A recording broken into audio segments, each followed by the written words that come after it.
Hocam olayları yanlış mı hatırlıyorum? Acaba ben mi deliriyorum? Bu soruları kendinize ne kadar sık sorduğunuzu biliyorum. Danışanlarımdan en çok duyduğum yürek burkan cümleler bunlar. Derin bir nefes alın. Hayır, delirmediniz. Sadece maalesef yoğun ve sinsi bir manipülasyon türüne maruz kaldınız. Biz buna profesyonel dilde gaslighting diyoruz. Yani karşınızdaki kişinin, genellikle bir narsistin, kendi hatalarını, yalanlarını ve eksikliklerini örtmek için sizin gerçeklik algınızla sistematik olarak oynamasıdır. Sizi kendinizden şüphe ettirerek kontrolü elinde tutmaya çalışır. Peki bu zehirli oyunu nasıl oynuyorlar? Gaslighting'in en belirgin işaretlerini ve arkasındaki psikolojiyi anlamak kendinizi korumanın ilk adımıdır. Şimdi size en sık karşılaşılan 7 gaslighting taktiğini anlatacağım. Bu taktikleri fark ettiğiniz an sis perdesi aralanmaya başlayacak. Birincisi açıkça yalan söylemek. Gözünüzün içine baka baka dün söylediği beyaz şeye bugün siyah derler. Siz kanıtlarla gitseniz bile ben asla öyle bir şey demedim, sen yanlış hatırlıyorsun, hayal görüyorsun gibi cümlelerle sizi çıkmaza sokarlar. Buradaki amaçları sizi o kadar yormaktır ki sonunda kendi hafızanızdan ve akıl sağlığınızdan şüphe etmeye başlarsınız. Sürekli bir belirsizlik içinde yaşamak insanın enerjisini tüketen en ağır yüklerden biridir. İkincisi, söylediklerinizi ve yaptıklarınızı sürekli inkar etmek.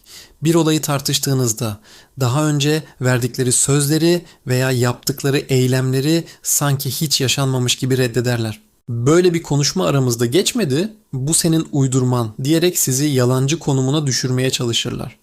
Bu durum özellikle tekrarlandığında kafa karışıklığı yaratır ve acaba gerçekten ben mi abartıyorum ya da yanlış mı hatırlıyorum diye düşünmenize neden olur. Üçüncü taktik, sizin için değerli olan şeyleri size karşı kullanmaktır.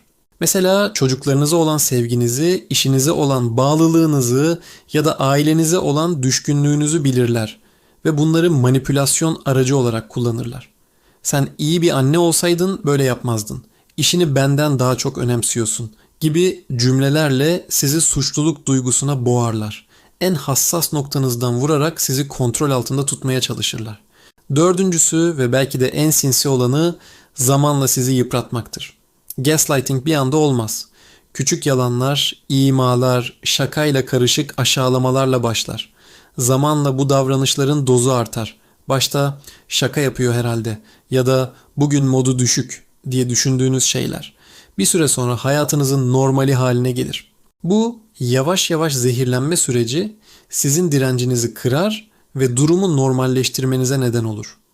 Beşinci olarak sözlerinin eylemleriyle çelişmesi. Size ne kadar çok sevdiklerini, değer verdiklerini söylerler ama davranışları tam tersini gösterir. Bu tutarsızlık zihninizde büyük bir karmaşa yaratır. Çünkü insan sevgi sözcüklerine inanmak ister. Ancak eylemler bunun tam tersini haykırdığında hangisine inanacağınızı bilemezsiniz. Beni sevdiğini söylüyor ama neden bana böyle davranıyor? Sorusu içten içe sizi kemirir. Altıncı taktik size destek olması gereken insanları size karşı kışkırtmaktır. Arkadaşlarınıza, ailenize sizin ne kadar dengesiz, hassas veya abartılı olduğunuzu fısıldarlar. Böylece siz bir sorun olduğunda çevrenizden destek aradığınızda bence biraz abartıyorsun. O aslında iyi biri gibi tepkilerle karşılaşabilirsiniz. Bu sizi tamamen yalnızlaştırma ve manipülatörün kontrolüne daha da bağımlı hale getirme stratejisidir. Yalnız kaldığınızda onun gerçekliğinden başka tutunacak bir dalınız kalmadığını düşünmenizi isterler. Ve yedinci, en tehlikeli taktik. Sizi deli olduğunuza ikna etmek. Tüm bu manipülasyonların nihai hedefi budur. Sen delisin, psikolojik sorunların var, yardım almalısın gibi cümleleri o kadar sık duyarsınız ki bir noktadan sonra buna kendiniz de inanmaya başlarsınız. Akıl sağlığınızdan şüphe ettiğiniz an manipülatör zaferini ilan etmiş demektir.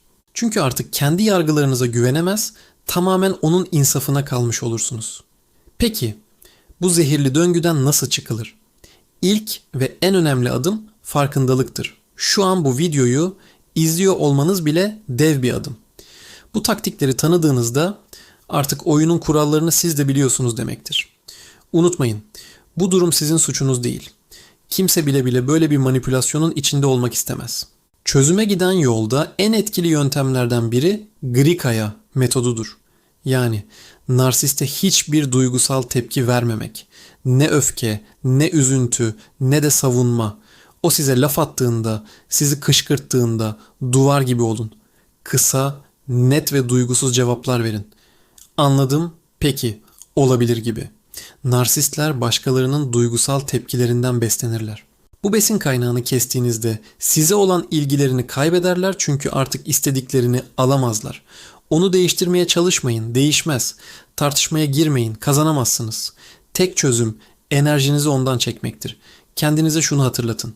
Sizin değeriniz onun size ne söylediğiyle veya nasıl davrandığıyla ölçülmez.